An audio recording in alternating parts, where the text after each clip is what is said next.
We now come to questions to Prime Minister Jacob Collier. There's always been support across this House for the United Kingdom fulfilling our obligations to Afghans who served alongside British forces. We warned in opposition about Conservative management of this policy, and yesterday the Defence Secretary set out the full extent of the failings that we inherited.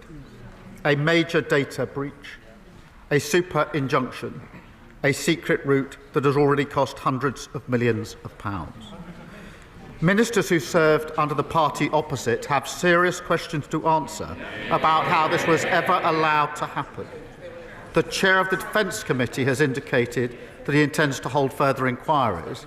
I welcome that and hope that those who were in office at the time will welcome that scrutiny. Mr. Speaker, he's not doing... So why don't we go through his end-of-term scorecard? The economy is contracting. Inflation, highest in the G7. Unemployment, up every month under this government. Spending, out of control. Borrowing costs, more expensive than Greece. And this is just the first year, Mr. Speaker. The Labour Party should be ashamed of what it is doing to the country. Happily going to go to our constituents. We're going to tell them we promised 2 million extra NHS appointments and we delivered 4 million extra appointments. Mr. Speaker, I've got to upgrade that. It's now 4.5 million extra appointments. So we're going to tell our constituents that. Then we're going to tell them about the free school meals we're rolling about, the free breakfast clubs, the free childcare and school uniform costs. We'll tell them about that. And then when we've done that, we'll move on to affordable houses and tell them about the £39 billion we're investing. Road upgrades across the country, the £120 billion investment, and Mr. Speaker, we're only just getting started. The world is looking on in horror at the scenes from Gaza. And now Netanyahu's ministers want to lock the whole population of Gaza into effectively a giant prison. A plan that would clearly amount to ethnic cleansing, as former Israeli Prime Minister Olmert has said.